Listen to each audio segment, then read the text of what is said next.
Well, I wonder if any of you have ever been out in the ocean on a boat far enough to where you couldn't see land anymore. Anybody? Okay, a lot more of you than I thought. It's a rare experience for me growing up in landlocked Dallas, Texas. But last week, Reverend Dana and I were in Boston with our coming of age trip, our 14 and 15-year-olds, on their trip to Boston to kind of learn the heritage and history of our religious tradition. And one of the fun things that we do when I'm not making them sit near a gravestone and learn history is taking a trip out onto the ocean to see whales. And we were on the boat and we got out far enough to where it was no longer possible to see land, and then went quite a bit further than that. It's a rare experience for me, and when we were out there, all of a sudden, all the boundaries of normal life start to kind of go away. There's no streets that I can see, no buildings I can see. It was hard to tell where the sun was because of the way that the clouds were. The distinction even between the sky and the water because of the color was hard to tell for me. And I was standing out on the edge of the boat, trying not to see any of the other, what must have been 200 people on the boat with us. And it felt like one of those moments where all of the normal boundaries and categories of life go away. Almost like what mystics described in their experience. And immediately what came to mind was this passage from one of the Hindu mystical texts called the Upanishads. See, my focus in grad school on Sanskrit and Indian studies turns out useful 2 or 3 times a year.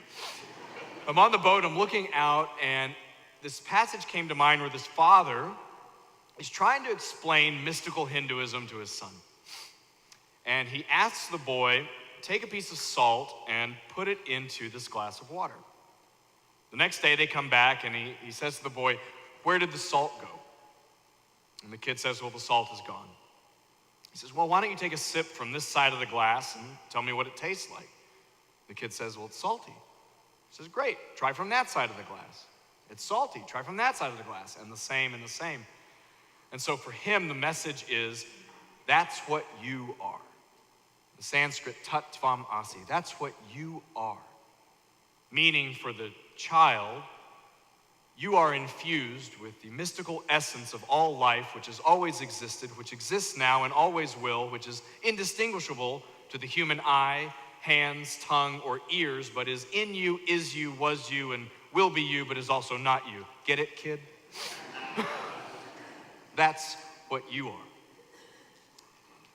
On that moment in the boat with the salt water splashing up, it was a pretty easy recollection to have of that text. And in that moment where it was hard to tell the distinction between the sky and the water, and there's no sounds of our day-to-day life, it was easy to feel like I could really get what Marie Howe was talking about in that poem from this morning, where she's looking back to what we must have all been like before the Big Bang, when we were a singularity, where all that has ever been was condensed into a tiny piece of pure possibility, smaller than we can imagine. Back when you and I, and everything you've ever loved or hated, was all the same thing. Yeah. In that moment, it was really easy to identify with that poem. And then, unfortunately, we had to go back to land. There's cars honking, and there's buildings and streets, and we were really late and had to get to something else, so we were rushing, and I was being very aware of the time. Not only were we not all one of a mystical body which always was and always will be indistinguishable to all human senses, we were late. We had to get somewhere. And we were not there yet. And time did exist. And that's kind of how I live my day-to-day life. Not being the ocean and the great singularity, but knowing that I am not you and you are not me, and I'm late, and I voted this way and you didn't. And I'm right and they're wrong. And this distinction, this separation, this polarized thinking, I don't have to tell you, is kind of just the water you and I are swimming in right now in this world, in this period of our history. where categories of liberal and conservative and us and them and black and white and red and blue just kind of make up how we understand our world.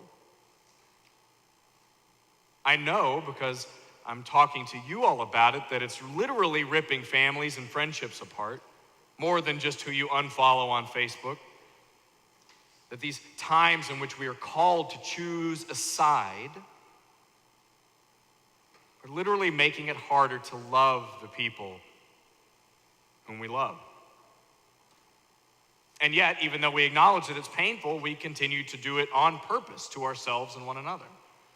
We choose the news that we watch based on what we're going to hear. More and more, we're living in neighborhoods based on who we want to live with, and you know who we want to live with. Us, because we're not them. Choosing our friends, our media, locations of where we live and work and go to church, further and further into these polarized categories. And yet, it doesn't mean that we're not supposed to be making choices, that these times aren't calling us to choose a side.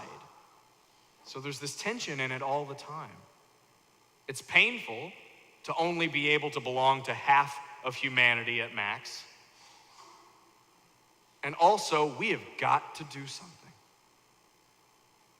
So that, I think, is where the tension came from when so many of you lifted up as a sermon you wanted to hear this summer.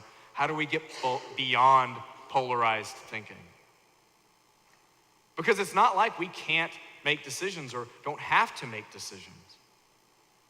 A number of you here were with us at a rally on Thursday night in which our church and community leaders spoke against the policy of separating mothers from their children, children from their fathers when they come across our borders seeking assistance. To me, I am either for putting children in jail because their parents were seeking asylum, or I'm not. It does seem that clear to me. We are either for the full humanity of our LGBTQ community, or we're not. So what are we supposed to do with that tension? The pain of polarized thinking and the moral requirement to take a stand. To me, it seems like just knowing what that tool is good for and what it's not good for goes a long way. The mystical Christian writer Richard Rohr says that you can't talk about non-dualism by saying that dualism is bad. Does that make sense? He says it's often very helpful to have dualism, like when you're trying to get somewhere. You have to know whether to turn left or right. When I want my doctor to take out one of my kidneys, it's very helpful for them to have a very dualistic understanding of which kidney to remove. I either feed my children or I don't, and they probably appreciate when I choose the side of do. So dualism is helpful for some things, just not for others. It's helpful for building a table, just not for falling in love with the person sitting at the other side of it.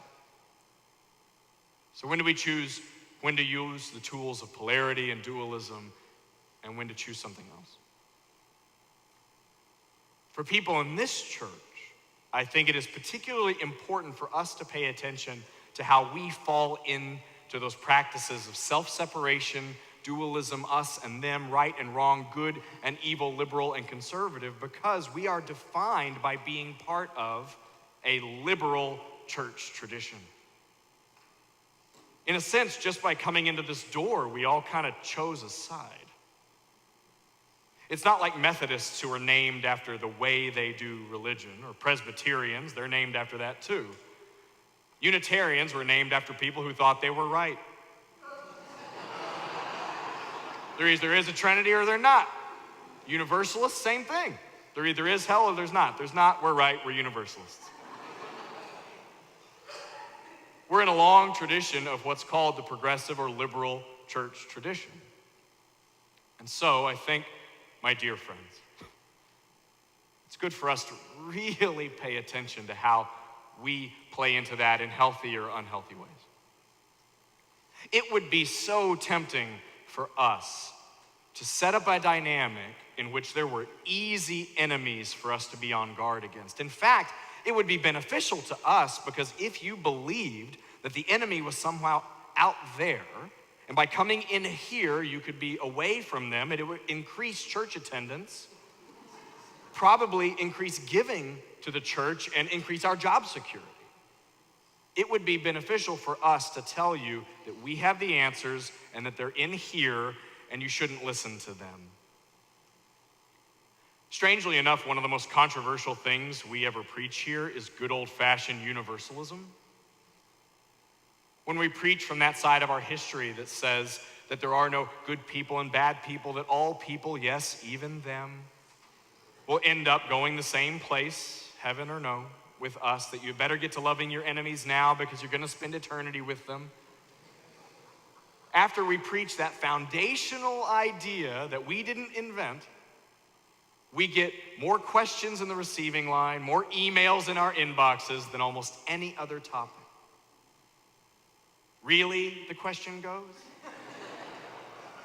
Not just a hell for some people, or even the old question, it doesn't seem like the moral scales are adding up. And I get it. And that's why universalism is hard. It just is. Dualistic thinking, us and them, right and wrong, up and down, left and right, good and evil, does help you decide who your enemy is. It just doesn't help you love them. And if, just if, there's something to the idea of the prayer that we pray every Sunday here, God of many names and mystery beyond all our naming, mystery beyond all our naming, then perhaps those tools of this or that are only going to get us so far. Perhaps certainty isn't very helpful when approaching a mystery. Mystics of almost every religion for the last 1,000 years or so, and going back much further than that, proposed that whatever God is, it's bigger than even the word is. It's bigger than any idea we've ever had. God is bigger than any opinion we've ever had, any judgment we've ever had, bigger than any church or minister or creed or doctrine or religion or period of time. One of my favorite stories that I have lifted up in this church before and will do probably more times than you want is that of the God Yahweh meeting Moses for the first time in the Hebrew scriptures. He's just seen the burning bush and he comes to it, and the first thing he does is ask the God's name. What's your name, he says. Well, in the ancient world, knowing a God's name was a way to control God. You could demand that that God do something. And so, very rightly, the God Yahweh says to Moses, I'm not telling you my name. And they fight for a little bit, which is a nice tradition in the Hebrew scriptures. And eventually, God says to Moses, you know what my name is? My name is I am what I am. I am what I am. And if you need to go back and tell people that you met somebody, tell them you met I am. And see what they say. Actually, the ancient Hebrew probably translates more into something like, I am what I am, which is becoming what it is. That's what you are, little boy. The salt in the water, which always was and always will be, which is bigger than all human distinctions or senses, get it? No? Okay. But that's God's response. I love that that's one of the first encounters with the holy. I am what I am. Even all the orthodox Christian doctrines, which aren't necessarily a part of what we're doing here, only work if it's a paradox. God is three and one at the same time. Doesn't work literally. Must be a paradox. Jesus is human and divine. Mary is mother and virgin. It only works if it's not dualistic. The teacher Jesus, out of which our tradition came way, way back, seems to reject at all cost any distinction between human beings that works like us and them. Oh, you're sick? Doesn't matter. No distinction between Jew and Gentile, sick and well, rich and poor, Roman and Roman subject. So much so that his followers keep freaking out and saying, "Won't you just choose a side?" His response back to them over and over again, if I can paraphrase, is, "The world we're building doesn't work that way." My guess is that you know the pain that it feels to be living in that moment of polarization. You know what it feels like, or at least I do, to have that poison well up inside me when I turn on the news and very quickly understand someone who, I have to admit, I can feel hatred for people. I know what that poison tastes like. It's like metallic in my mouth. I know what the pain of being certain feels like, because when I'm certain, possibility starts to just narrow down like this. When I start using the words always and never a lot, I know I'm not having a good day. Well, he always does that. Well, she never. Possibility, possibility, possibility, shrinking and shrinking and shrinking. If the mystics would say that God is possibility, then we probably can't encounter God in certainty. We probably can't meet possibility when we're certain or in a moment of judgment. And probably the life we're trying to build is something bigger than that too. But that space beyond us and them, and good and evil and right and wrong, is really hard to live in. It takes practice. That poem by Pablo Neruda suggested that if we would all be quiet, even for 12 seconds, the world might be changed. I watched this happen at a group of ministers 2 years ago, and as you probably guessed, ministers are talky kind of people, myself included. We were at this retreat, and part of our discipline proposed to us by the leader of the retreat, one of my seminary professors named Tandeka. She said to us, over the course of the next 4 days, you are not allowed to respond to any other human being unless you've sat in silence for 5 seconds. This was terribly difficult. 5 seconds, we said. How could we? She said, just try. So someone would be in a discussion about what was right or wrong, or what we should do in the churches, or what the problems were that we were facing, and someone would jump up and she would say, 5 seconds. Over the course of the day, something really magical started to happen. Men didn't talk as much, interestingly enough.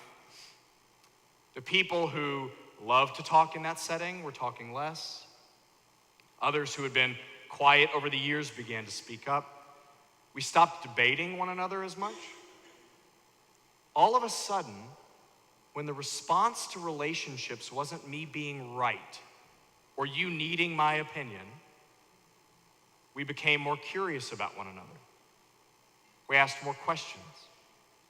Possibilities seemed to grow. So much so that by the second day, we asked if we could extend the 5-second silence period between talking to 10 seconds. It was fantastic. We moved from judging before we spoke, from moving in a period where I'm right and you're wrong, to encountering one another in silence and perceiving before judgment. It's not that we can't make choices. It's not that it's not good to know who you're going to vote for, or which policy you stand up for. You have to, as people of faith, show up in the world and voice what is on our conscience in this period and time. However, thousands of years of tradition would tell us that the world we're building is also bigger than that. This week, in fact, the Southern Baptist Convention and the National Council of Catholic Bishops released statements saying that the policy of family separation is immoral to its very core.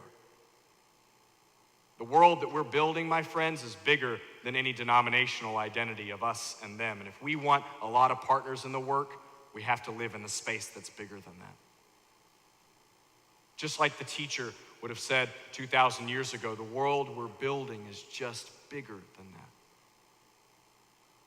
If you're like me, you probably want more forgiveness in your life, more grace, more learning, more transformation, more possibility. And I can tell you, every time I've ever been forgiven, it's because somebody gave up the polarized thinking of right and wrong, or the scales adding up, and just let me be.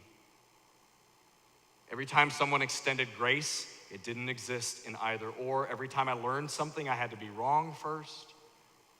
Every time I was changed, it was because I wasn't yet certain or complete. My guess is that the grace that you seek, and the forgiveness that you want, and the new knowledge that you crave, and the transformation that's necessary in the world of justice that we're building also requires us to step beyond it. To remember when we were the ocean, when we were all one thing.